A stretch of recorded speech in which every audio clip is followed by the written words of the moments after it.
This is the Bears Barroom Radio Network. The following program is recorded live and intended for all audiences. Radio is scripted now. We just come up with it. We don't use computers. We don't rehearse. We're going to talk about this next. We're going to talk about that. We're going to talk about the Bulls. And then we're going to have Brad Bigson. And then we're going to have all this. No.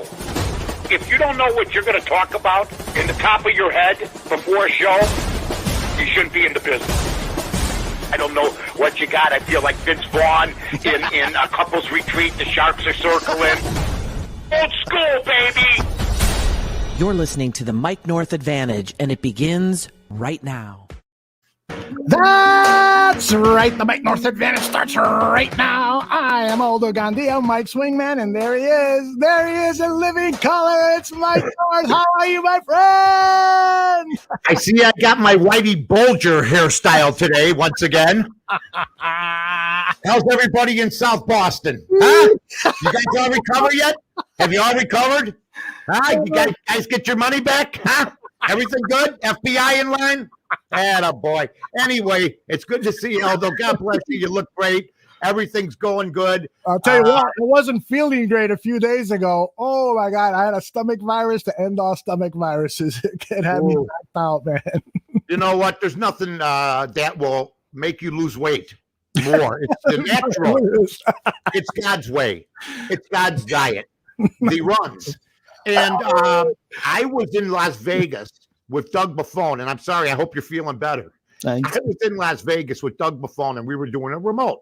Mm-hmm. And Doug was a second guy. He knew it. He couldn't run the show if he wanted to at that time. Now, right. I don't know. Him and OB made it work and stuff like that. But for 4 hours, and you're in Las Vegas, and you're in a remote. Mm-hmm. And all of a sudden, I start feeling pains. I mean, stabbing pains every 10 minutes. Well, I caught colitis or diverticulitis, one of them things, and I was in Vegas at Caesar's Palace. Oh, my goodness. So every time for that whole show, because I got it in the morning before the show started, what the hell's the matter? Boom! Like I'm being stabbed every 10 minutes of the show for 4 hours. Wow.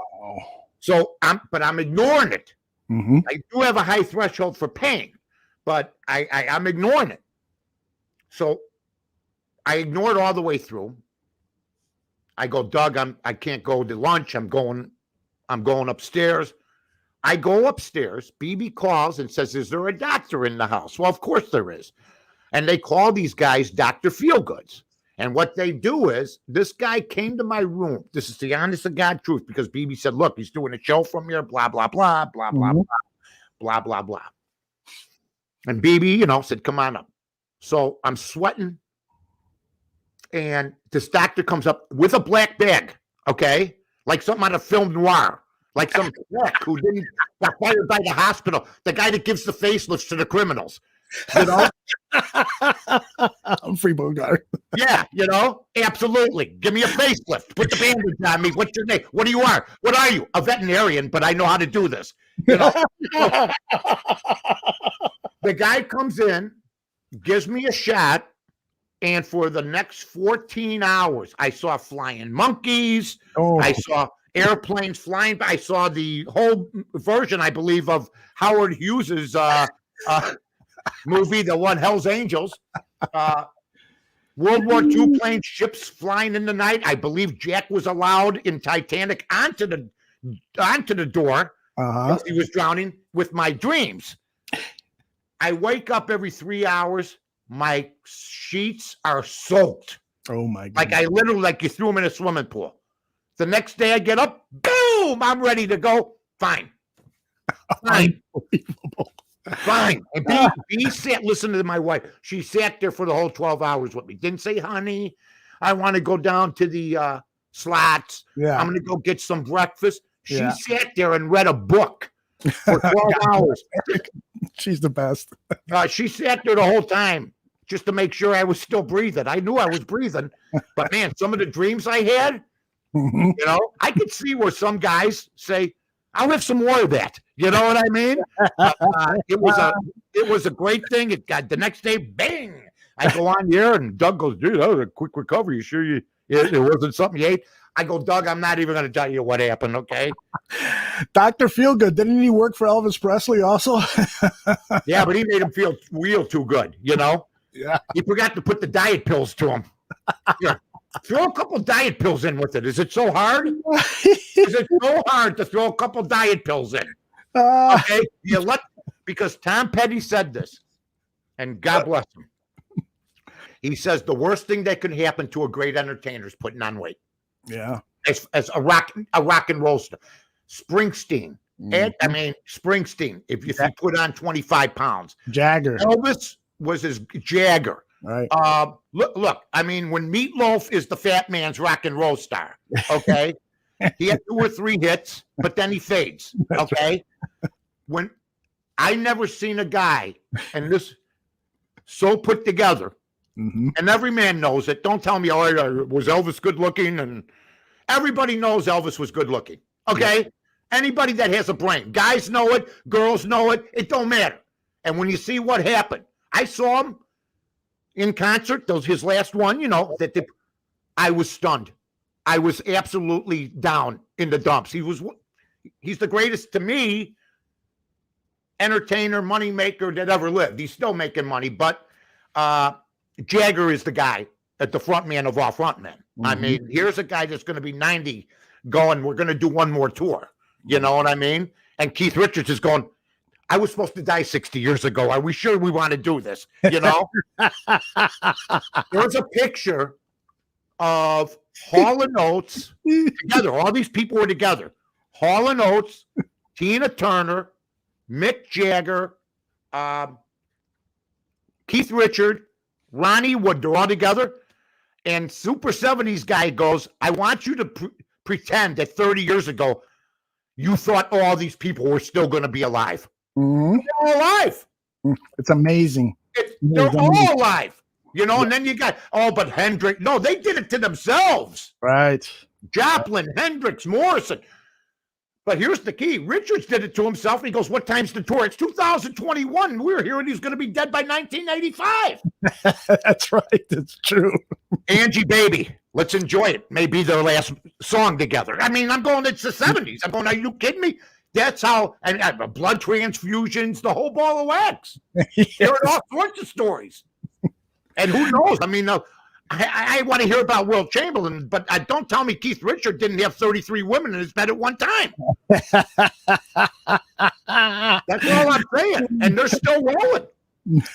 They're mad because a concert gets, I heard them on the bandstand in Round Lake in 1965 where we went on picnics before Round Lake became a place to live. Right. Okay? Yeah. I'm listening to Satisfaction in 1965 with my brothers. Nice. If you're telling me that same band is together in 2021,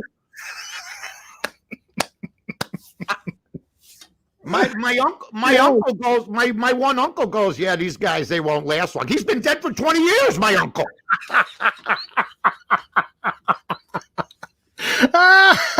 Unbelievable, man.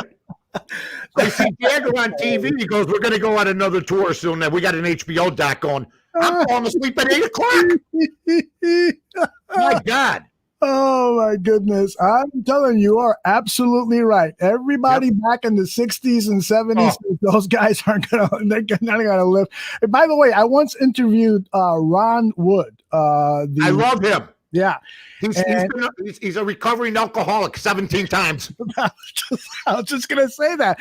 Me and the camera crew, we show up to his hotel room and he answers the door with can't believe it. A glass of whiskey. And it was like almost totally full. He goes, yeah, I was expecting you. And I go, I can tell. A lot of downtime for these guys. You know that. Yeah. Hey, look, it's one of the worst things that ever happened to me.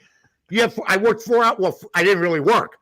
I mean, radio's not work. I mean, unless, but it's a big responsibility and you got to do your job and you got to be good at it. But I mean, I remember hearing Fergie Jenkins talk about it, and Fergie had his issues. And I didn't know that. Says, well, he had a marijuana bust back in the day. Oh, that's right. On Texas. Well, Cub fans don't want to talk about it, but that's exactly what happened. They don't want to talk about a lot of things, right? No. Hey, Fergie had marijuana. What's his record? 25-12. Who cares? My God, it's ridiculous. So, I mean, I would do my show in the morning. We're starting to drink at 11. I get, we start at 6. And me and Fred and Jen and everybody. We're downstairs at bing, bing, it's 11 o'clock. That was our after show thing. Hello, Christopher Gonzalez. Gonzo from the South Burbs Hitman Show. Oh, I love it. So that's all I'm saying. If you're an entertainer, you show up and you do your job. And that's the one thing I'll always respect about Elvis. I went to see Elvis in 1977, 3 months before he died at the Chicago Stadium. We had upper deck, back. The stage was opposite of where the clubhouse used to be, where they'd come up the stairs. So we were back there. I had no trouble seeing him. He's a big man like that. Big man. But he didn't miss a beat. But he we waited an hour and a half. He did a 45-minute show. And then he left. And everybody said, yay! Anybody else don't get away with that. 45 minutes. Mm-hmm. And I had heard up to 2 years before, he was doing an hour and a half, 2 hours. Mm-hmm. So he put on the weight, destroyed himself. He really did. And I don't think America, I think that's one of the, I put that up there with JFK, Elvis Presley dying. I do. I put it up there with JFK. Most people would put Elvis ahead of him, JFK. And JFK, with all due respect, he was assassinated. There's a whole different ballgame. But the death of certain individuals, Elvis Presley was a shocker. Yeah. Headlines all over the world, like he was the president of the United States. So you had to be there at the time. How about this? Who thought Ringo Starr would look as good as he does at 80? Oh, my goodness, yes. I saw him the other day. The guy's a vegetarian, hasn't had meat for like 35, 40 years. Wow. Completely fit, and you see McCartney now, he looks like an older English woman, to be honest with you. He's got the hair and, I'm serious. Yeah. So, Q from Cincinnati says Michael Jackson died at a very young age because that's another one that bothered me. I mean, but I always thought his prime, Beat It's unbelievable. Oh my God.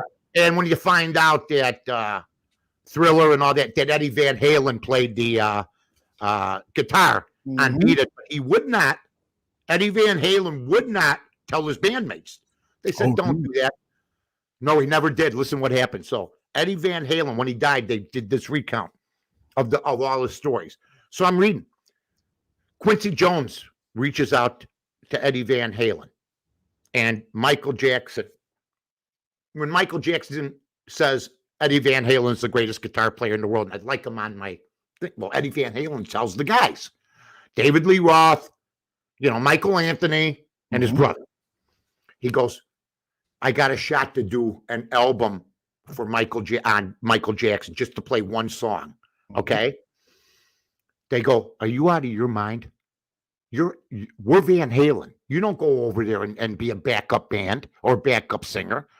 So he doesn't tell them. And he goes and does it. You listen to it today. That's the best part of the song. Yeah. I am absolutely sorry.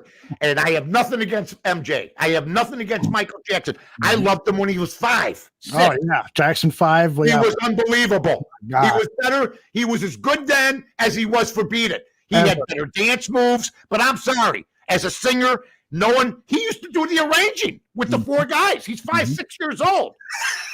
Unbelievable. You go over there. You stand over there. The kid was a genius. That's right. So then he didn't say nothing to his bandmates. You believe that? Because they would have been. They were as dysfunctional as it was. Right. Right. Their biggest thing.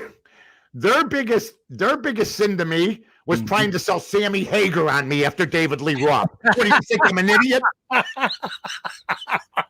I'm sorry. David Lee Roth was back then was one of the great frontmen of all time. He is. If you watch Jump, and by the way, when Eddie died, there listens for Van Halen from the under 25 crowd, 130 million hits for Jump and for these other songs. And these people are going, who are these guys? That's the deal. Yeah. They finally heard these guys and they're going, oh my God. Mm-hmm. Now they got something to compare from back then to the garbage that is being played now. You know, I mean, come on, man. And then they try to sell. That's like trying to sell Frank Sinatra to me, trying to sell the town drunk to me that's got a good singing voice in the bathroom instead of Frank Sinatra. Yeah. I never bought Sammy Hagar. I never bought him. Did you? Never. Nice guy, but good guy. Got it. Cabo Wabo. I was in Cabo. He's got the club there making a hand. But don't, please. Panama, Dance the Night Away, Jump. Mm-hmm. He didn't sing in any of them. Okay, so let's just move on. Yep. Well, Thanasi Project asked the question: does Mike like the Doors? Jimmy, I like the Doors. Jim Morrison's one of my main guys. I mean, Jim Morrison, that whole group, the band was great, but he was a complete degenerate, as we all know from the movie. Val Kilmer. I don't want to hear about Jamie Foxx doing Ray Charles and all that. Because he lip synced some of it. Look at Val Kilmer sing his own as Jim Morrison, one of the great performances of all time, and nobody knows about it. You know, I mean, it's just crazy. And by the way, another talented guy, but he was known as the poor man's Jagger, is still alive. And I got to be honest, I thought he'd be dead too. Eric Burdon from the Animals.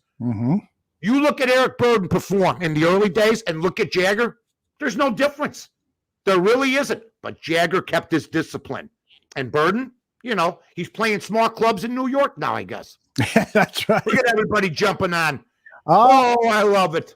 We're getting a full bar room, and I love it. We tweeted out, by the way, at North to North. I did. I'm going to look at it. I got to do it then. Yeah. See, what you do, folks, is you go, and by the way, I'll have some other picks today at Win Daily, at windailysports.com. But this is a Bear Barroom exclusive tagged with Win Daily.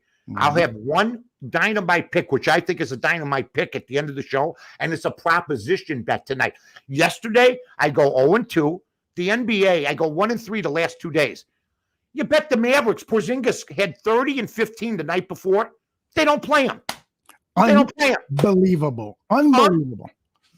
There's injury management, load management. Tonight, Kyrie Irving may play. Kevin Durant. I mean, it's just a bunch of garbage in a bad run league.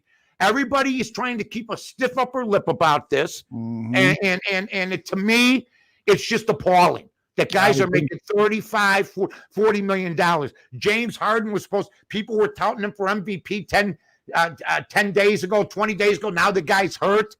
I mean, and by the way, I want to just salute Steph Curry. I don't want to hear about LeBron being the best player in the last 10 years. I don't want to hear about it. I don't want to hear about it.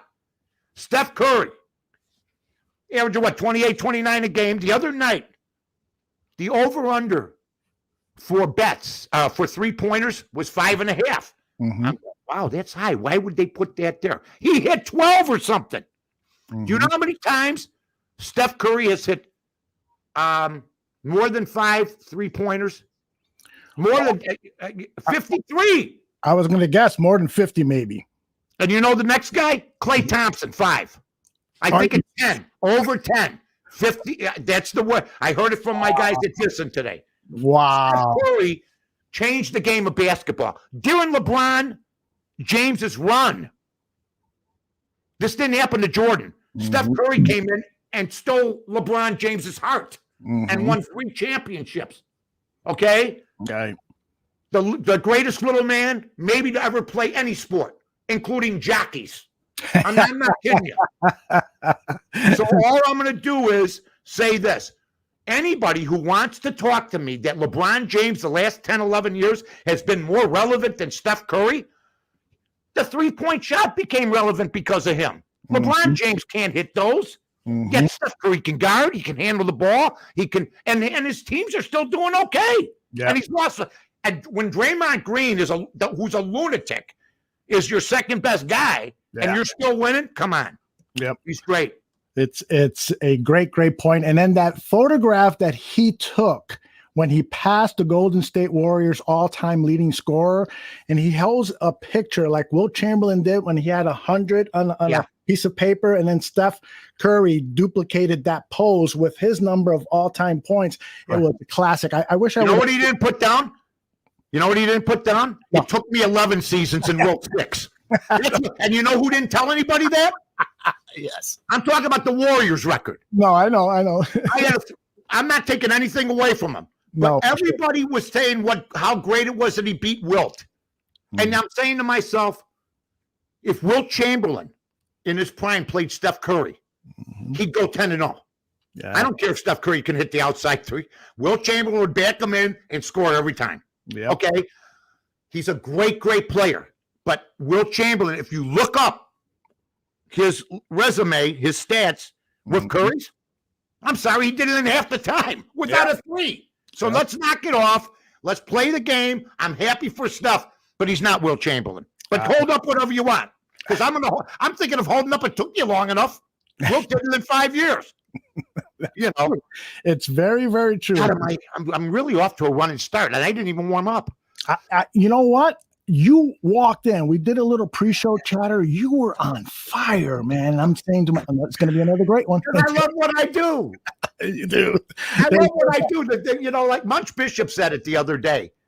He said, and he's a great, I was on in Cleveland talking about our White Sox, which we'll talk about today. Okay. And he said, Mikey, how you doing? I go, I'm entering my 30th year in broadcasting. He goes, yeah, me 39.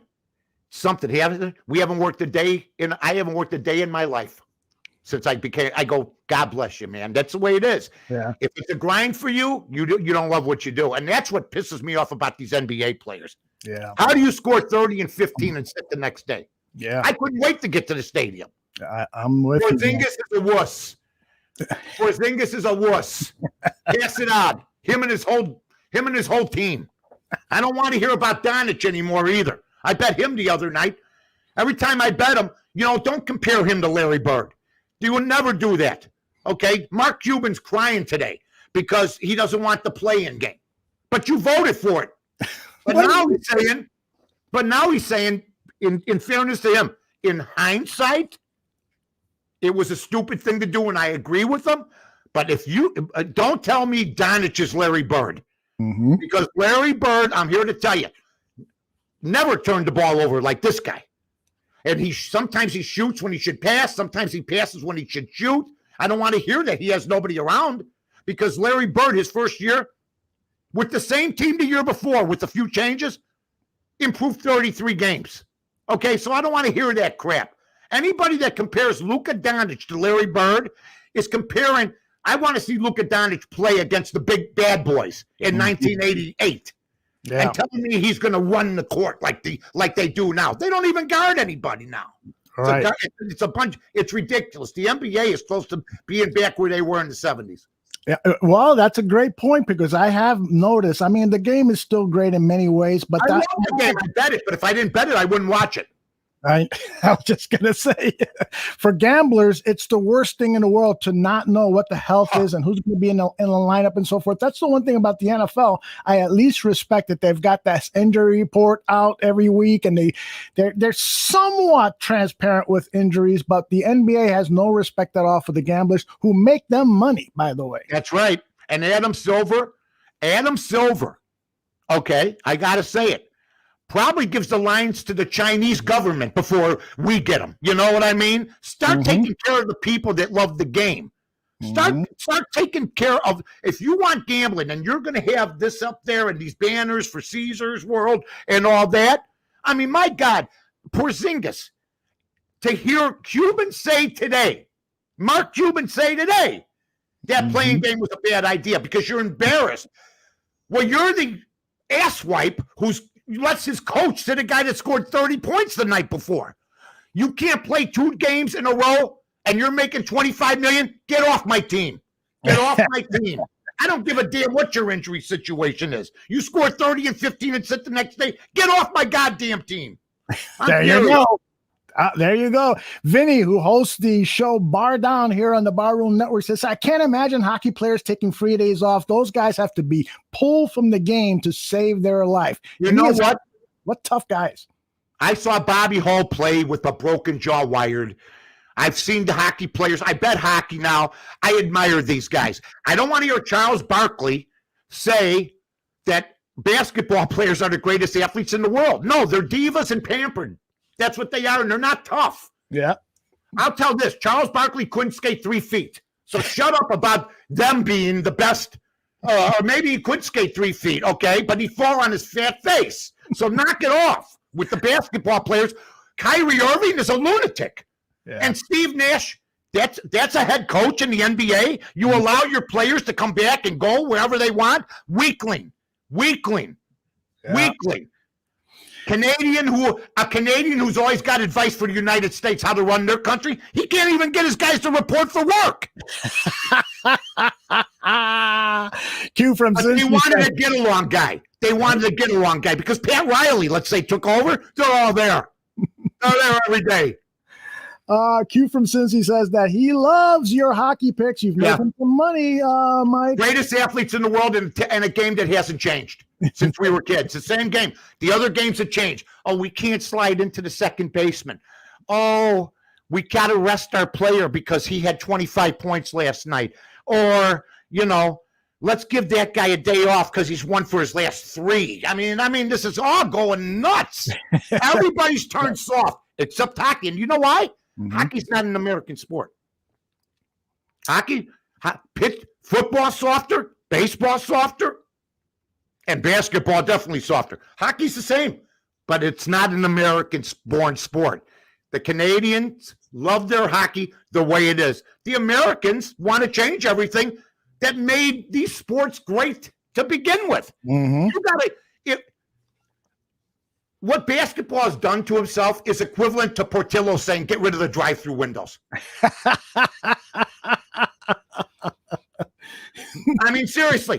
Hey, we're doing really, really good. The ratings are up and everything else. Yeah, but, load management and stuff, and we're paying a lot of money and stuff like that. It's the equivalent of Portillo's. The NBA used to be Portillo's. Now the NBA is Portillo's, but they closed the drive-through window. And I was very good friends with Dick Portillo, still am. He's got a boat that's as big as a battleship in Florida called the Top Dog, okay? Dick Portillo sponsored my columns in the Daily Herald and in the Sun-Times, and he didn't sponsor anybody, but he knew my background, right? Mm-hmm. Dick Portillo, when he sold Portillo's for $1 billion, okay, right, was worried about the product. Dick Portillo's kids, from what I understand, did not want to take up the family business. I mean, you're loaded. They don't have to work. Yeah. So Dick says, I'll sell it, okay? But they were worried, and so was Vienna and everybody else. Now, the product's still good. But like I said, it would be like the new people closing the drive-through window, which, by the way, Dick Portillo told me was the beat-all, end-all. They could only fit so many in the place, in any of those places. But the cars, they're 2 blocks around. They're 2 blocks around. That is wild. There's a Portillo's in my neighborhood that it's unbelievable the amount of business that they get. But since Dick sold the enterprise, there is a difference. Oh, no, it's not going to be as good. Yeah. It's not going to be as good. No. Yeah. When you're the originator, believe me, I can say this personally. I know. When you're the originator, the later product's not as good. Period. Yeah, right. Period. Because the reason you were the originator and the reason it took off is because it was different. Now, that doesn't mean Portillo's is bad. I'm not going to do that. But I'm going to tell you right now, it's not as good as Dick Portillo's. Dick Portillo made sure you were taken care of. Boom, boom. You got in, you got out. So that's it. And I say that about Portillo's, but trust me, I still go once or twice. Oh yeah, I still love it, man. I mean, but see, to tell you, me and BB had the #1 hot dog stand in Chicago. It was voted by the USA Today. You could look it up. The Chicago Tribune wrote us up. BB had the best brownies in the city. People got off the bus. We had a line out the door. They thought it was a bakery, but all we had was a little canister of BB's brownies and cookies. Okay.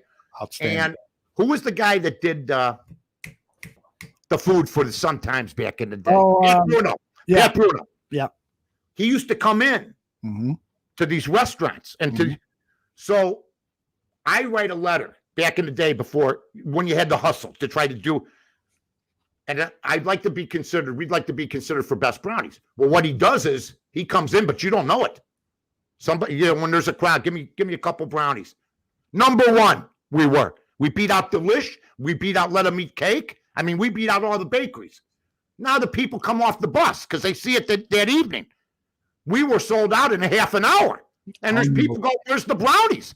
And BB and her mother-in-law made them. So we were number one in the USA Today. We were voted number one in Rolling Stone magazine as one of the top 5 food places in. Oh, I could take them off the wall. Well, I'm sure. So we had Fluky and Ronnie that owned other places come to see what this big hot dog stand was. It was a 20-stool joint, but we had great food.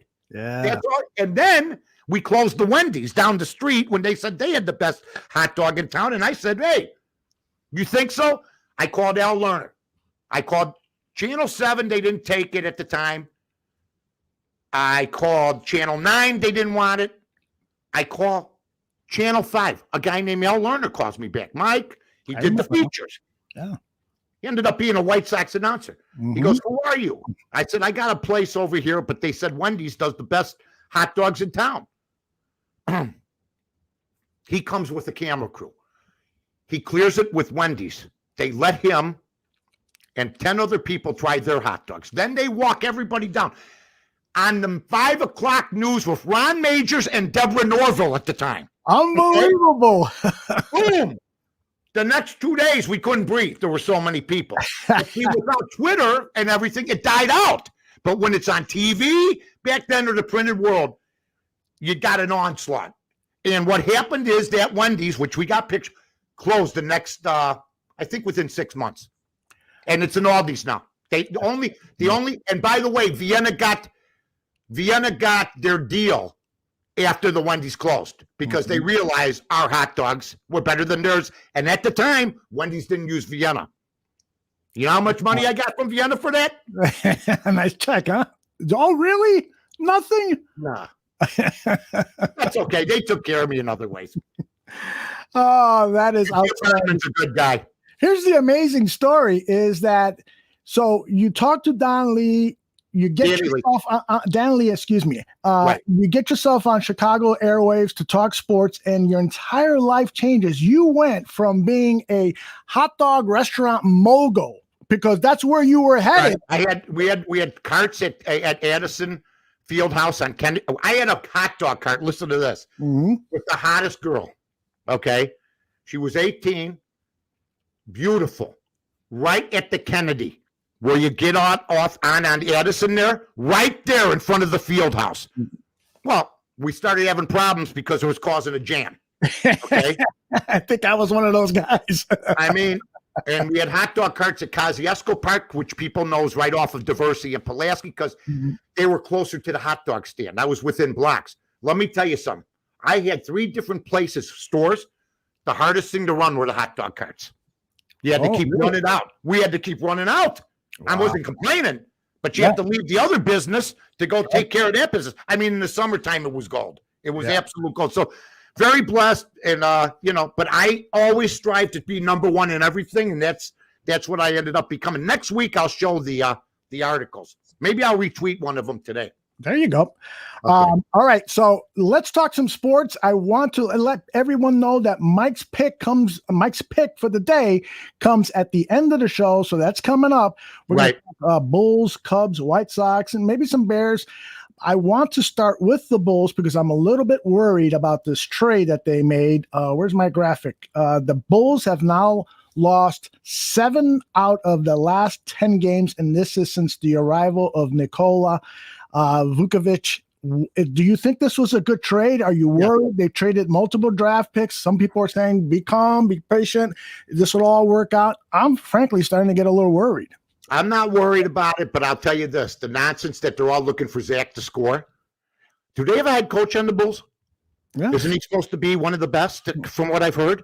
And I'm hearing people say, well, Zach's doing all the work. And I'm hearing people saying, well, Vukovic has to get the ball more. Billy Donovan's job is to tell Zach LaVine to start spreading the ball around. Billy Donovan's job. How do you play? The night he got 50, he took 28 shots, LaVine, and Vukovic took 13. Okay? I'm sorry. You just trade for an all-star center, and the ball hogs out there not passing the ball, and they're blaming everybody else. And then I feel bad for Bill Wennington because he's running out of stuff to say. Billy takes pride. Okay.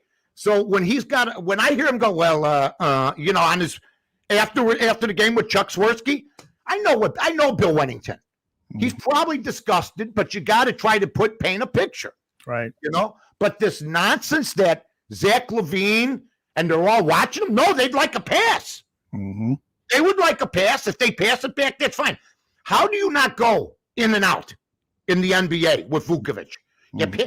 If I'm Billy Donovan, the next game, I want every time down the court, I want either one pass to the wing and then into Vukovic, or Zach pass it inside to Vukovic, and if he wants to kick it out, fine. I want to see that every time down the floor. So you got the option. I don't want to see Vukovic run around going, please give me the ball. 13 shots in a full basketball game for an all-star center, and the other guy takes 28, and everybody's legitimizing it? That's the problem. And Billy Donovan, I'm going to tell everybody this. He's on fire. It's not hair gel, it's sweat. No. So, Billy Donovan didn't want to take the OKC job this year, right? Because he didn't want to go through a rebuild. He comes here, the Bulls are only 1 or 2 games better. So he's fallen on his face. Yeah. There's no doubt about it. Mm-hmm.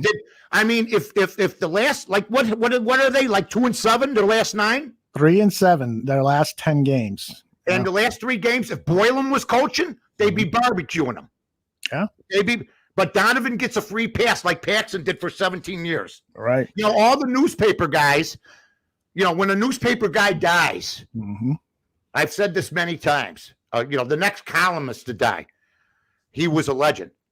He was this, or she was that.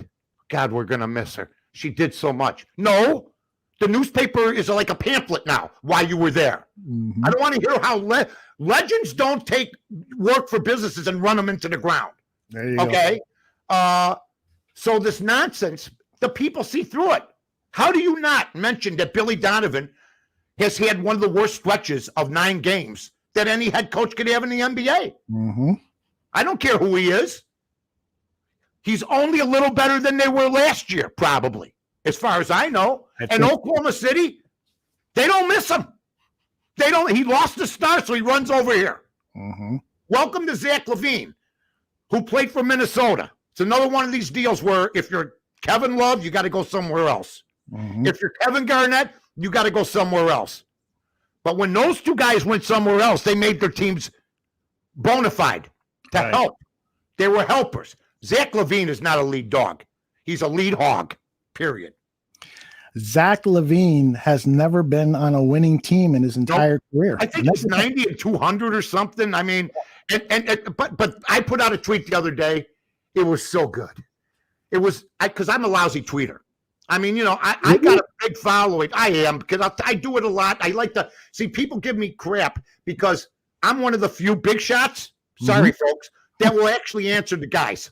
The other guys that with the radio and everything else, we're doing good. We don't need to. I like to. This is how I grew up, debating people.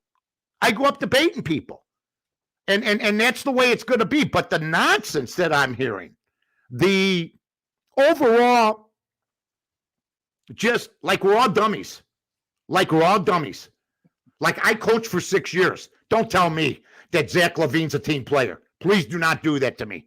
Don't. Zach LaVine never learned how to win. Kevin Garnett had to leave to win a championship. Love had to leave to win a championship. But we're not winning the championship with Zach LaVine. Not until he learns to play defense. Do you know the night he scored 50, he was a -3? How? A -3 because he doesn't play D. I mean, it's crazy. How are you a -3 when you score 50 points when you let him come down on you and get the job done? But I don't hear this crap. A bunch of squares. That's all everybody is, and they buy into it. Just like the thing I was just going to tell you. This is what I've heard this year. That the Bulls' future is Zach LaVine. Okay? Mm-hmm. The White Sox are going to win the World Series with the team that they have. No, I'm not done.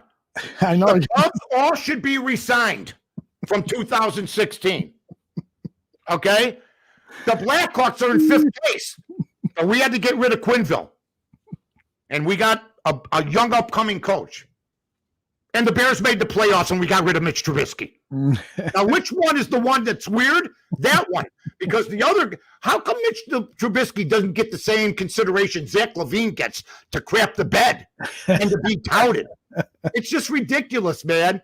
And the same people that wanted Trubisky out and wanted Foles in think Zach LaVine is a savior and the next Michael Jordan. It's insane. King Pookie Nation asked the question, are the Bulls Don't start. to keep the number 4 pick? We tank to get Kobe White and Wendell Carter?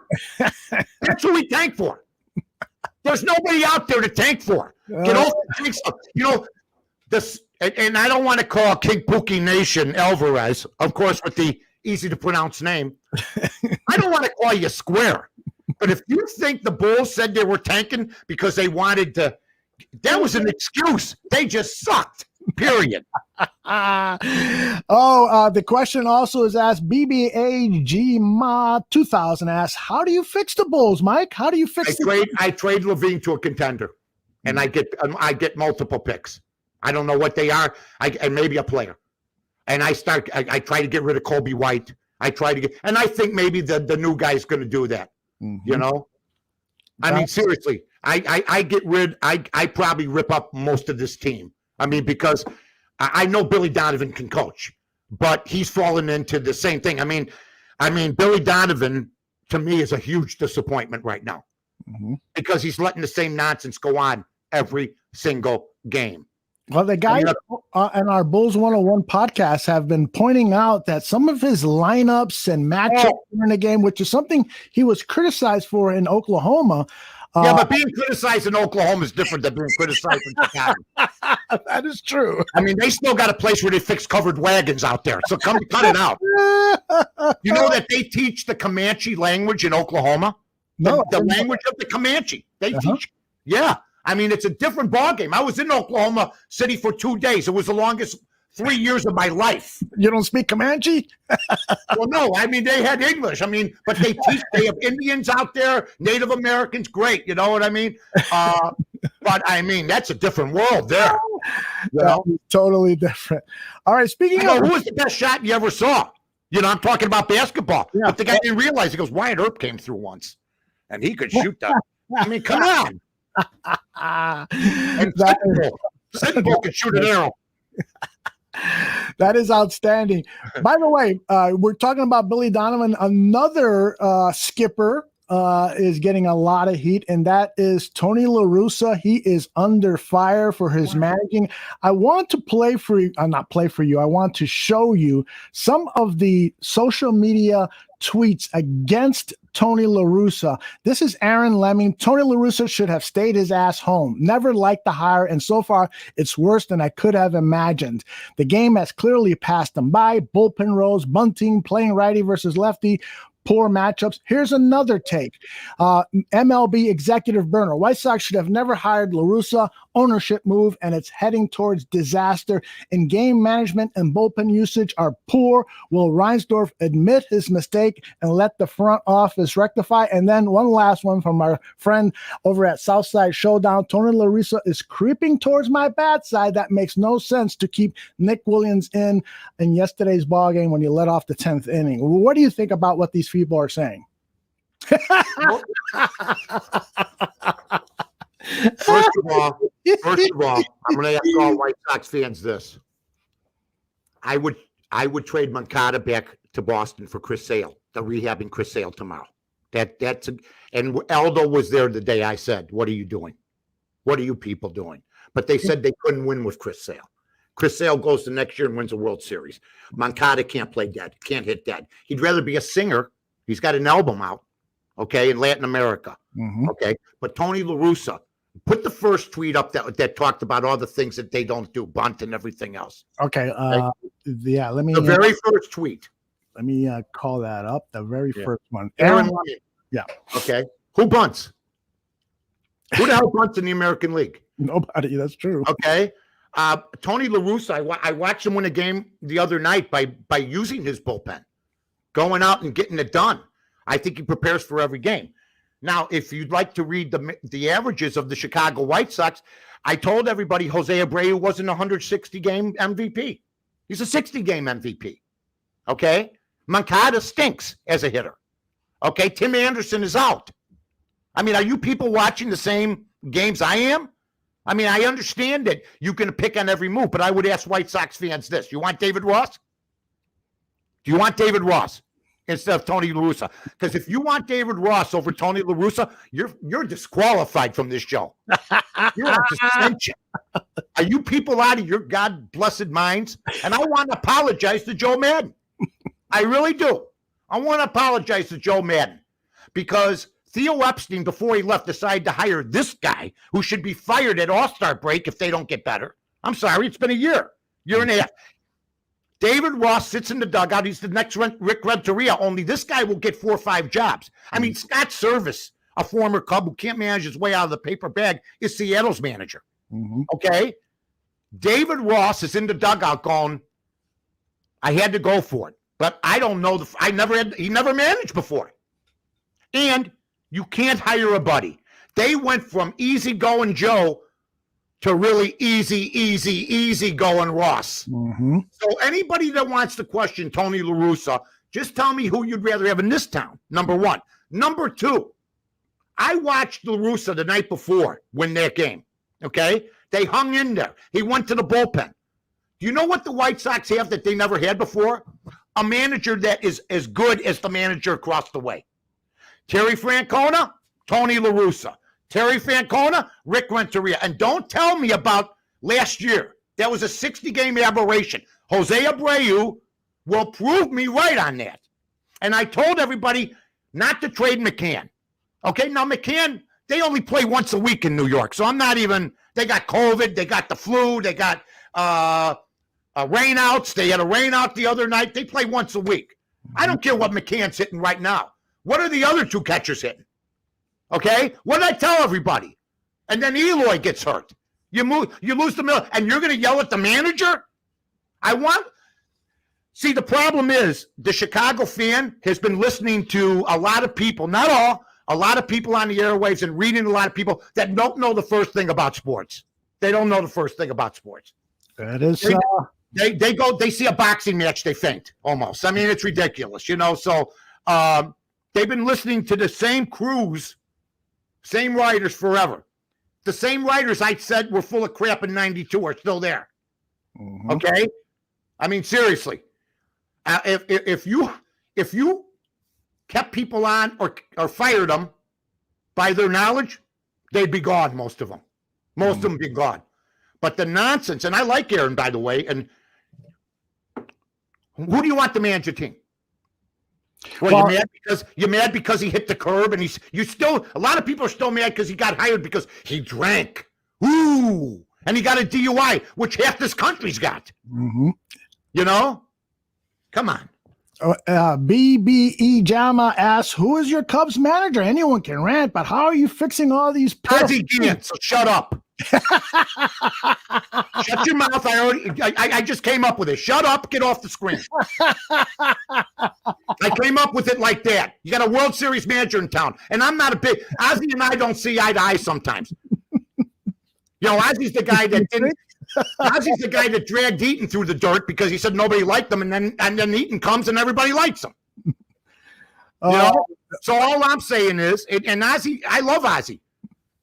But if Ozzie don't like me, I don't like him. I don't give 2 rats' asses. Mm-hmm. He should be managing the Chicago Cubs, not David Ross. So there's my answer. Anybody else got one? There you go. Do you think Ozzie, well, you had on Ozzie Jr. on this very show. I love Ozzie Jr. and I love Ozzie. But I'm not going to hear this, Ozzie Guillen's this. You know what? Ozzie Guillen's not managing because of Ozzie Guillen. He knows it. And I think he's earned his way back. Mm-hmm. I don't know if he'd say the same about anybody else. Because some people, if they don't like somebody or they go at it with somebody, they won't tout somebody. I could give two rats' asses. I'm not the biggest Cup fan, although I worked there. I like him. I loved Ernie. Okay? But this is the organization that's going to have 4 statues for players that never won crap.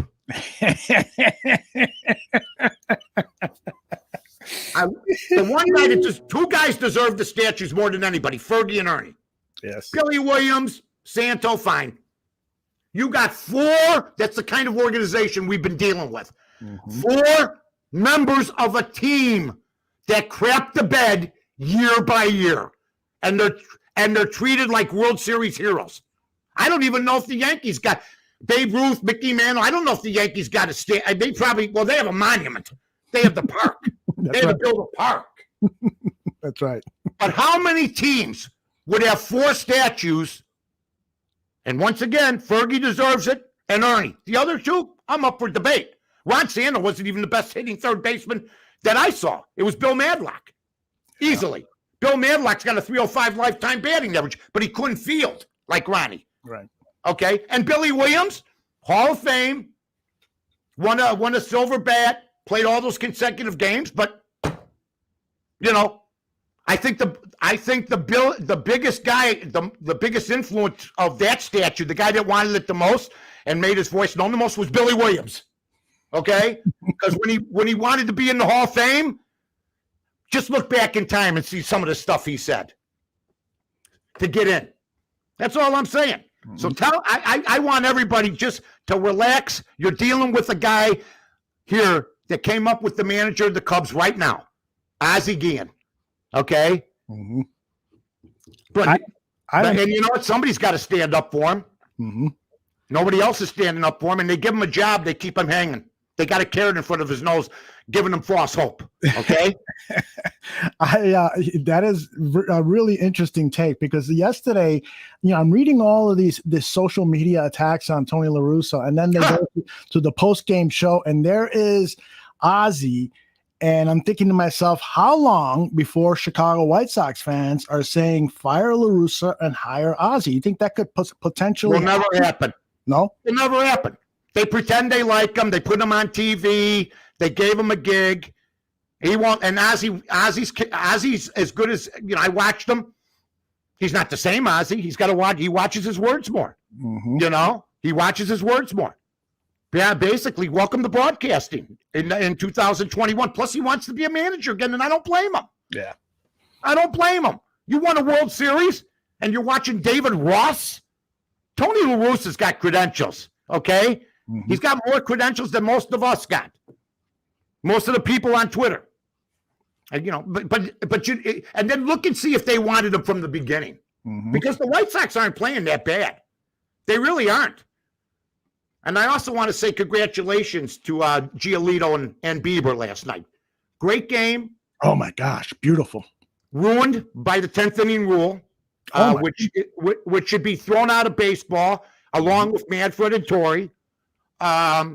Just a despicable thing. You take a beautiful game like that, and for all the people that think the 9-7 games are great, that was the best game of the year last night. Mm-hmm. But you got to understand the game of baseball. You're not going to have 45 to 38 games every week in football like they do in some football games. And a lot of football games suck, and they play only once a week. Mm-hmm. You're not going to always have 9-7. And for the kids out there, if you didn't like that 2-0 game, there's no saving you. I'm telling you, Mike, watching that game, it was artistry. Both of those pitchers were pitching outstanding, smart baseball. I mean, every pitch could have been analyzed, and you could have talked about, what was the pitcher thinking about and so forth. It was beautiful baseball. Unfortunately, the White Sox, and I agree with you, that 10th inning rule is just come on, the best thing I've ever seen in my life. You know what? I hear people say they like it. You know who said they liked it? Mitch Moss. I love Mitch Moss on VSiN. Mm-hmm. Well, yeah, he does the show. He gets up at 3 a.m. The show starts at 3 a.m. Of course you love the 10th inning rule. You were up watching the game last night. That's hilarious. All right. Yesterday, the Chicago Cubs won a ball game, and Wilson Contreras, he smacked a home run that I think is still traveling, and he told the Milwaukee crowd to shut down. And the reason why is because the Milwaukee Brewers have been hitting this guy. I mean, 7 times in 14 games, Wilson Contreras has been hit by Brewers pitchers. What is going on there, Mike? Or the pitchers on the Cubs have no guts. Why isn't somebody hitting them back? And then I said, maybe we need a brawl. And some guy goes, we had a brawl the other night. You never been in a brawl, son. That's a bunch of waltzing going on there. I said, take it from a guy who's been in a couple brawls, okay? You need a brawl.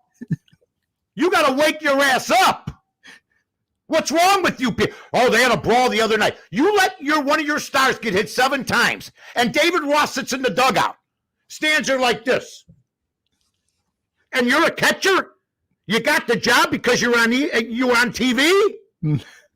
And you wanted an easy road for you got the job because you're buddies, and you're sitting there watching your buddies get hit, and you don't order retaliation? Soft as dirt. Yeah. Soft serve. David Ross is soft serve, period. And that is one of the surprising things about David Ross is that he's not protecting his catcher. Not protecting anybody. That is really bizarre. You just and the pitchers won't do it. They don't know where they stand. Mm-hmm. Some of these guys are trying to hang on. Chafin, is he going to throw? Plus, it's good to hit somebody when you have the lead. Mm-hmm. And they haven't had the lead because they can't hit. I mean, David Ross is a candidate, if this keeps up, to be fired at the end of the year or at All-Star break. You can't keep this. It was a mistake to bring an easygoing guy after an easygoing guy. Mm-hmm. Only an easygoing guy with no managerial experience. John Hagan Jr. says Carlton Fisk and Lou Piniella. Oh, that was a brawl. Anton Doc Ellis. I mean, I've seen them all. Yeah. Somebody goes, well, he's been hit 7 times. I go, well, they got to have a brawl. And the guy goes, this is Cub fans. This is what I've had to put up with my whole life. Well, they had a brawl last night. No, they didn't. There wasn't a brawl. How many Brewers have hit the dirt batting? Has anybody hit the dirt? I don't think so. Have any of their stars hit the dirt? No, but we let our catcher get hit 7 times, and then they go, well, you got him by hitting a home run. Now, you guys have nobody backing him. Nobody. Shame on all of them. And shame on the manager of the Cubs. Yeah. Hey, our good friend Peggy Kaczynski asked a question on our latest podcast, which you can find here on the Barroom Network. Peggy! He asked a bunch of people who is going to end up with more wins this season, the Cubs or the White Sox. I'll ask you that question. That's what it's come down to. Peggy knows this. She's a neighborhood girl. We used to say who's better, the Cubs or the Sox, as we were both in 5th place. I mean, who's got the worst steak? Who's got, you know what I mean? I mean, come on. The worst steak. Who's got the worst steak? Who's got the best steak out of these two? Come on. Chubb's throwing down the F word here. The real Cub fans sit in the bleachers. The effing yuppies sit behind home plate. You need to sit in the bleachers. Sitting in the bleachers in 1970, Chubbs. I'm sitting in the bleachers in I was a vendor. I went through the bleachers in 1969 and 70. I had Coke here. Some guy goes, hey, the guys, pass it down. My tray goes down the row, honest to God. My tray goes down the row, okay? Then, this is the truth. That's why they got the fence now. These animals, the bleacher bums, they're all nuts, right? They got a trumpet guy like they're in the cavalry, right? They got the constrictor. Yeah. They throw my empty thing out on the field. Everybody was bombed. It's the 7th inning. Oh, my God. I said, I'll make one more run. They all bombed. They're dancing on the wall. I never went there again. I sat there many times when I wasn't working, before and after I was a vendor, but come on. And by the way, for a white boy like me, I'm so white I'm clear, the bleachers are brutal. My buddy goes, are you having fun? I go, huh? Water. Water. I'm like Bogart in Sierra Madre. Water. Vinny says that you're spot on with the LaRusso stuff, but the Abreu stuff, I can't co-sign. 100 RBIs Abreu has had. You say he's the number 4 hitter, number 3 hitter. Look up Freddy Freeman. You want to look up first baseman? I mean, Rizzo hits the ball. I mean, first baseman that bat in the middle of the order. Don't act like that's an achievement. That's a job. And he did good last year, but he's not an MVP player for 162 games. He's not. Otherwise, he would have won one by now. Maybe he was ready to go. A lot of superstars weren't.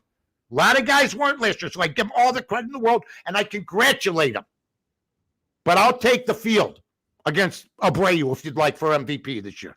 Vinny is the co-host of Bar Down Talking Blackhawk Hockey. I got a feeling he's going to, in his overtime period, he's going to talk about this topic because he talks about other things besides Blackhawk. Sure. We'll play this clip on the Bar Down, which starts at 2 p.m. Central today, and we'll see what Vinny's got to say. And I love Jose Abreu. I think he's a class act. I think he's a nice player. I think he's a great player. Okay? But, I mean, I can't go off of last year. That's an aberration of what happened to everybody. You know, the Dodgers finally won a World Series because they didn't have to play 160 games. How come they never won since 88 with all that talent? And then they win the 60-game series because it was a third. And let me just say this about the 10th inning rule. For people that don't know, the 10th inning rule comes from the AAU, comes from AAU baseball. Okay. They have these tournaments all over the country where 75 to 80 teams show up. Okay, kids, okay? And they only have a certain amount of fields, and they got to keep the games going. That's where it was instituted. The man on second rule was instituted from AAU baseball and kids baseball where they have these tournaments. And you ask anybody, 75 to 80 teams, they can't have extra innings for 12 innings because they got to finish the tournament in a weekend. And you got all these teams out there. Right.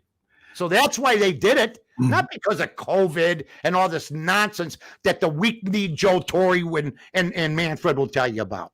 So how long before they introduced like the T in extra innings? Well, I mean, they bastardized the game. A guy got an RBI last night from a guy on second. Yeah. And if you bet the White Sox last night, you can't like that rule. Yeah. I bet the Yankees a game, and they stink, by the way. They're under 500. I bet him minus 190. I'm going, okay, the game's tied. We're going to get him in the bottom of the 10th. All of a sudden, I see a guy run out to second base. I lost that game. Yeah. Somebody said, well, the Yankees had the chance in the bottom. But it's not the point. You got to hit your way on to win a baseball game, a major league game. They've made it AAU. They've cheapened the product, okay? And I'm anxious to see when all the stadiums open up and people are now sample-sized because nobody asks anybody what they think of the rule. Right? Does anybody ask the fans? Has ESPN TV or has anybody gone out and asked the fans what they think of it? You know why? Because everybody, for the most part, hates it. And only the people that have baseball jobs and want to keep their baseball jobs, for the most part, like it. Chubbs 82, our good buddy, wants to make it clear. I'm just saying that the guy talking about we had a brawl last night is the kind of dude that doesn't sit in the bleachers. Oh, I get you. Chubbs is the kind of guy who will sit in the bleachers, and he's probably going to pick up that tray that you were passing around into right field. He's a tough SOB. Yeah, why was 16 done? Maybe you haven't heard. I don't like people throwing my stuff around now. I'm 16 years old, 125 pounds to 140 pounds. And they, big bunch of guys, I mean, come on. I wasn't good. What am I going to do? Why'd you do that? And it was funny. That is some great stuff. The guy goes, "What happened to your tray?" I go, "It's on the field. They had to go pick it up with the beach balls, the balloons, and 2 people." That is how many seasons? Barry Rosner was a vendor. Michael Damsky, guys I know. There's been a lot of guys I know still. There's a couple of guys that are still vendors that were vendors in the 70s. That is wild. Yeah. And climbing those stairs as a kid wasn't easy. I'm not kidding you. Right. And then former Channel 2 anchor Walter Jacobson was the bat boy, right? Yeah. Walter Jacobson was the bat boy. I had a buddy, Louis Portnoy, who's still around. I went to Sun High School with the White Sox bat boy. Oh, and no. back in the 60s. And Dennis Conley, a buddy of mine, was a White Sox bat boy. Sen High School had some connection there, and they both got gigs there. It was great. We'd go to the game and say, I felt he was like a celebrity. He'd sit, be in the be on the on deck circle with his hand on the bed. Louis, hey, Mike, Yeah. I love it. It. Hey, Mike, one of the things that people love this show for so many reasons, but one of the biggest reasons is this.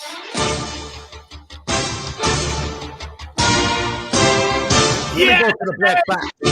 Oh, yeah! There you go. I got to bring up my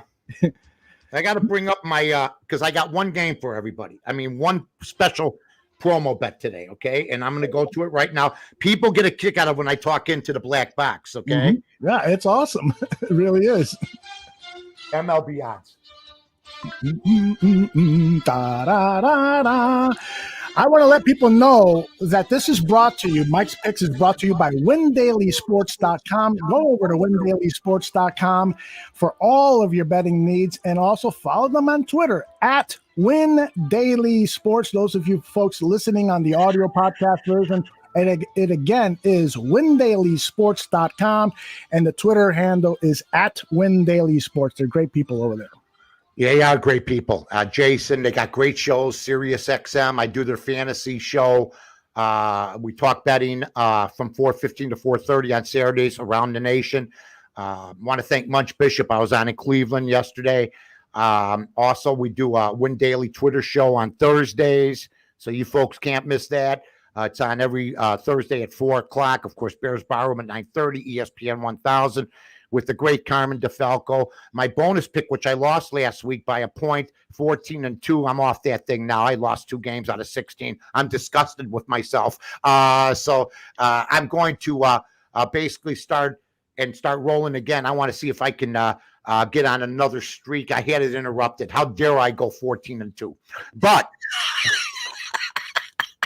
no, I got to be honest. When I lose now, see, when I used to bet, go, yeah, give me the 49ers -4 for 200. And then I just start pulling the 220 out to get ready to pay. When I lose now, it's a shock. Somebody goes, what happened? You lose a loved one? I go, I lost a game. What's wrong with you? So anyway, tonight, are you ready? Tonight, baby. LA Dodgers versus Colorado. Okay. Go look them up and see who's pitching tonight. LA Dodgers versus Colorado. I'm going to show everybody a little something or two today about proposition betting. Oh, look at you. Prop betting matchups. All right. Let's see. The Dodgers. Just give me the picture. Oops. Hold on. I got pitching matchups, not matchings. Well, you can put whatever you want up there, but as long as the Dodger game and who's pitching. All right. I think Kershaw's probably pitching tonight, if I'm not mistaken. So it's the Dodger game we're looking for. I'm scrolling down. I've got the Reds. I got Padres. I got Tigers. I got Rangers. Where the hell are? Well, here it is. It's Dustin May, who is 1-0 with an a 0 ERA versus John Gray of the Rockies. He's 1-0 with a 1.54 ERA. I'll put it up on the screen here so that you can see it. And here it comes, baby. There you go. All right. Here's the deal. Thank you, Aldo. It's a late game, which means I'll be up late, but what the hell are you going to do? Dustin May, as you can see, his first start of the season, he beat the A's. The A's are nothing special. Believe me, folks. I'm waiting for the second movie for Billy Bean. They made the first. How do you make a movie about somebody who's never won crap? Okay. The second movie, what happened? The Billy Bean story. Okay. Wow. I'm going to take, listen to this. Colorado. The Dodgers are plus 120 to score first in this game tonight. I'm taking Colorado minus 130 to just score first. Okay, the Dodgers have been scoring first on their opponents a ton. There's something odd about the Dodgers at home getting 120, okay, on 100 to be the first team to score. I saw this. I'm giving a proposition bet, maybe one of the first ones I've given on the show. Yeah. It stuck out to me as I looked at it. Colorado scores first in this game. If you put 100 down and you lose 130, if you put 100 down, you win. You win like that, and you got 100. Making money while laying on your ass watching TV. Back to you. As Mike loves to say, why should he be the only one making money? My God, I'm making money on hockey's been my favorite sport because they've been winning the best for me. The NBA, I'm gonna start to get off that because you can't depend on them. Mm-hmm. And then you got to be careful because if there's a tragedy in this country, players are taking off now, even though they're being paid. I think if you told a guy that was making $30,000 a game, okay, you can feel that way. You got 22 hours a day to feel that way. You can fly to the site, be with the people, but you're going to take off this game. We're paying you $20 million a year. Okay. Like Aaron Hicks did the other night for the Yankees. Mm-hmm. Sorry, that's unacceptable. You got to be able to, you can make your voice heard if you're Aaron Hicks with other opportunities. You can go there, you can be there, you can get on the megaphone. But if you're contracted by the New York Yankees and you can't play because of what happened, I'm sorry, you're out of line, period. And if you endorse that, that's fine. Absolutely. I'm with you. My father died. I went to work the next day. I don't want to hear it. Okay. One of the toughest guys in broadcast. No, one of the toughest guys in America. His name is Mike North. Mike, I want to share something with you. Okay. We have just reopened our merchandising store, our swag shop. I've been mad because of the COVID thing. It was closed for a while. I know. Well, I want to show an ad for you, and then I want to ask you a question right afterward. Sure. Here's the ad.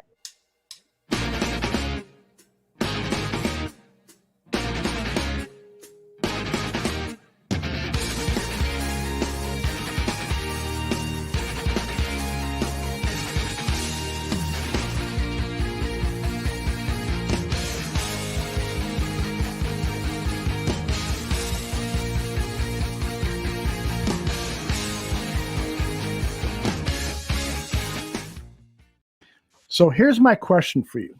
What was does the last girl does she deliver the shirt? I hope so. What was missing from that ad? Well, people don't know this, but Aldo and I have known each other for 4 years, really, and we've become close. We've done a lot of great things together, and they're going to only come on greater. That's right. I really believe having a minor interest in this makes me sort of like, I don't want, no, I can't say it. Makes me a guy with minor interest. Okay? I couldn't say that word.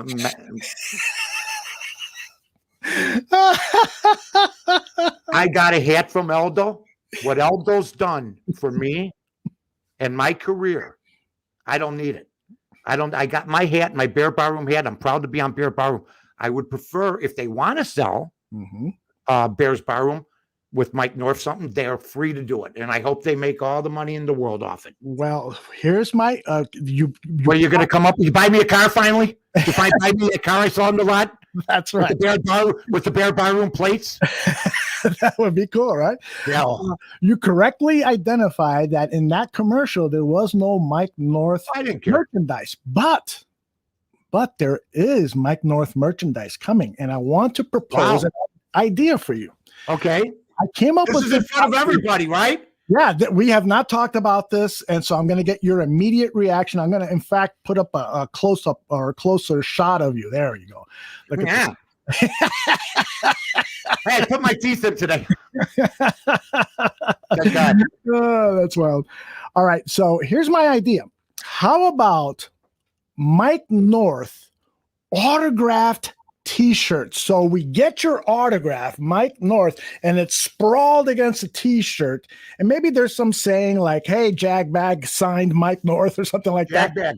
And so we can say we have autographed Mike North T-shirts in the swag shop. What do you think about that idea? I'll do that. I hope I don't want anything from it. I want you guys to do it. I like the autograph idea. I'll tell you what.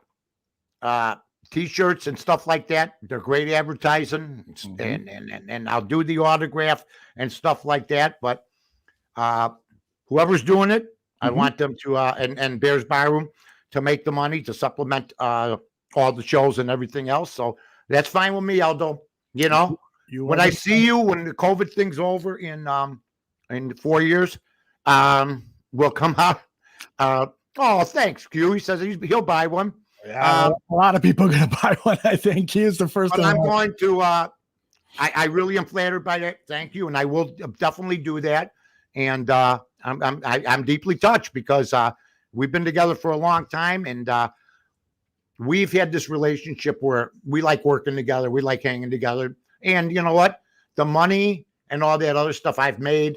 I mean, although some guy said yesterday to me, "What have you ever achieved?" And I said, he didn't know who I was. Okay. I said, I invented the word jagbag. He goes, "What's jagbag?" I said, "Go look it up in the Urban Dictionary." He comes back. He goes, "That's impressive." He goes, "What else have you done?" I go, "I don't have time. I don't have time to tell you what I've done. I get a hand cramp. I get a cramp. I mean, tweeting is ridiculous. I'm used to talking. You know, somebody said to me the other day, "How come you got so many followers?" Well, I worked at Fox. I worked at Fox in 220 affiliates. Now figure it out. You have 100-some thousand people. Okay, that's like 2,000 people a market. I was in Boston. I was in Albany. I was in Louisville. I was in Los Angeles. I wasn't in Chicago. That's not allowed. I wasn't allowed to be in Chicago. Crazy. Of course. Well, if I was on in Chicago, there would have been some stations hurting. So gosh, yes, that would have been bad for them. So that's what I tell people. I'm an average Twitter. I mean, I like it. I stay on it all day. I don't have somebody, "Hey, you got bad grammar." That's the guy that would inform on somebody in the prison, a prison snitch. The biggest rats in America are on Twitter. The greatest people in America are on Twitter. It's no different than society. There you go. There you go. Well, and you say that about Fox. I'm pretty sure I can speak for Quintez Motley Q from Cincy. That's where he met you. That's where Q. A lot of our people met me on Fox. Plus, I'm on ESPN 1000. So I got a great following. I'm having fun. If I have a T-shirt that says Jagbag on it with the signature, we'll sell out. I think we could sell out because the places that it originated would like to forget about it. Okay? They rewrite history. Tell everybody the story about how Jagbag came into fruition, the history of Jagbag. Well, I walk in, I said, I'm on the air, and Jiggs goes, well, he goes, this guy, Jiggs and I were talking about somebody. I go, he's a jagoff. On the air, you say. On the air, 1992. You could say anything in 1992. You can't say anything now. That's right. In 1992, you could almost say anything. It was basically the 7 words that George Carlin said you can't say. Right. Now there's 7 words you can't say. Okay? And there's 10,000 you can't say. Hold on, I got a phone call. Okay, if it's an important call, go ahead and take it. I'll call you right back, Serge. It's my doctor. You know what that's about? No. He told me I'm good with the Johnson & Johnson. They're talking about blood clots and stuff. Right. I was supposed to get the 1 shot. They took it off the board. Right. Now. Right. Because they're pausing it. Right. He told me it's all good. There's 70 million people have taken it. So I'm going to go take it. Maybe. Anyway. I'd rather never go out again than take something that's going to screw me up. I think I saw you the other day. I've never seen you look sad or forgetting that's something that would help you. I saw that picture of you. I go, Speedy goes, what happened? I go, he got the shot. What do you think happened? He's worried about the next 2 weeks. He's going to develop a twitch. I'm afraid I'm going to be going like this if I get the shot for the rest of my life. How you doing? I don't have COVID. I'm sorry, what were we talking about? Oh, Jagbag. I don't have COVID, but I do this every 5 minutes. Yeah, but I talked to somebody though that had COVID. Listen to this. They didn't have their taste or smell for 4 days. I heard that.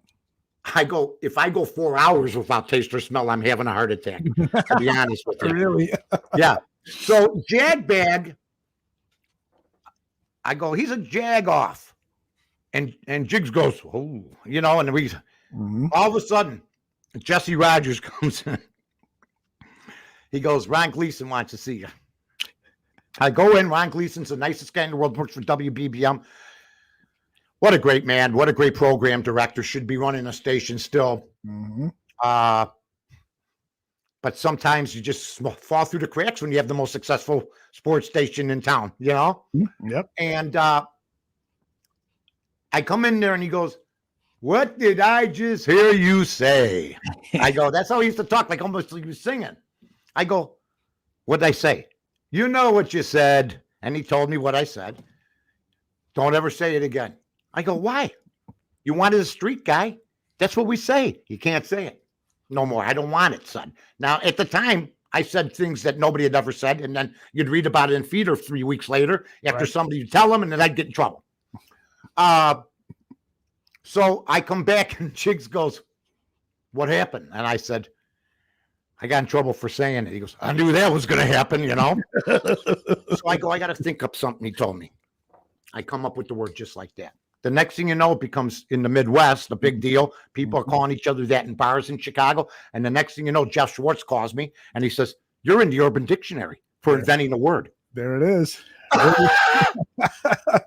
Radio safe stuff. And you know what? It wasn't jackass or jerk off. Right. It was the other word, but that was fine. That's fine if they put that too, because you could still say jackass on the air. Right. Yeah. So they got it wrong, but they got it right. So I appreciate it. To be recognized as somebody who's invented a word, I don't know. I mean, it's pretty cool because I couldn't even, it was very rare I'd make it through the first 2 rounds of a spelling bee. So, I mean, if you're going to ask me if that's one of my biggest achievements, I go, yeah. Absolutely. A man who's had many, many great achievements and many of them not recognized by the Chicago media, but they were the Swamp. They're all mad at me from the 90s. I ruined their lives. They're still mad at me. Boy, I never thought Twitter would come around. Yeah, no. Look at who just showed up, Robbie. Hey, Mike Aldo, he says. Yeah. Robbie's the guy that shows up to the party at 10 o'clock when everybody's leaving. 10 o'clock? You mean that 10 a.m. you're saying? 10 p.m. You remember the parties, and then you're ready to go, and then a couple of your buddies would show up, and you're like ready to fall, and you spend another hour there. That's right. Every time I host a party, that's what happens. That's exactly what happens, my friend. All right, Mike. Another great show. You are Thank you, buddy. Man. We'll be back here next Wednesday. And in the meantime, where can people find you? Tell us about some of the other shows that you got. You can find us here in about a half an hour, I'm taking, right? Maybe a 45 minutes. Aldo puts this up. I don't know how it works. You press it on the Twitter or you look at it and it just shows up and everything. I mean, I can't figure out how you plug a TV and then you get 200 stations. I mean, nobody's ever explained that to me. Oh, it's airwaves. I go, really? Radio? What? Radio too? It's weird. But you get us. It's a great deal. You find me at ESPN 1000 on Fridays and Friday night at 7, unless there's a White Sox game. I think there is one. Then we'll have the podcast on at 3 o'clock in the afternoon. We tape early so we can get the podcast out for the Friday night games. And then we have the encore on Saturday. Then we have, that's the Odds Couple with Carmen, Luke Pregande, Jimmy Miller, who picks horses every week at Hawthorne. Great people. Randy Merkin. Just wonderful people, Tyler Rocky, Eric Ostrowski, the whole crew over there. And then we have, of course, Bears Barroom every Wednesday here at 9:30. Win Daily tomorrow from 4 to 4:30 on Twitter. Win Daily on Saturday on Sirius XM Fantasy Radio, which you can get easily. That's from 4:15 to 4:30 with more picks. So, it's all good. I'm busy. I mean, the busiest retired guy in the industry. That's unbelievable. No, you know what happens if you don't retire? Once I retired, all of a sudden, I mean, then more work started coming in. That's all. And you know what? It's called careful planning. You know, when you got enough money, okay, and this is the truth, where you don't care what people think of you or what they say. And I never did when I didn't have money, but you're free to be your own man. And unfortunately, there's a lot of people, and I say this to all my brethren out there that are shackled. Loosen the shackles. And by the way, Sylvie, I want to say to Sylvie, welcome back to work in this venue for a year when you got that hanging over your head. You know, he had a bad, cancerous type illness, and he overcame it. But to work and to go to work with that, I found when I had personal problems or anything like that, the best thing was going to work and forgetting about it and talking about sports and stuff like that. But I just want to salute Sylvie, and you can catch Waddle and Sylvie, Cap and Jay Hood, Carmen and Yurko, all the great guys over at ESPN. Yeah, sensational stuff, Mike. And thank you, buddy. Really love being associated with you here at the Bar Room and doing this show. Ladies and gentlemen, I can't wait for the Jagbag t-shirts. Can't wait for the Jagbag t-shirts. And also at 2:00 tonight, it's Bar Down Blackhawk Talk. And then at 6 p.m., it is C-Red Radio. The Ellis brothers will be talking Bulls basketball. We tell the guys from the Blackhawks, from Bar Down, how's Joe Winville? No, don't. I love him. Don't do that. Don't do that to him. Don't do that to him. I still see McDonough going, we're going to make the playoffs with the next guy. Ding, ding, ding, ding, ding, ding. And I love John. Ding, ding, ding. And Rocky was like this at the end. You're the best. You're the best, man. Take care, everybody.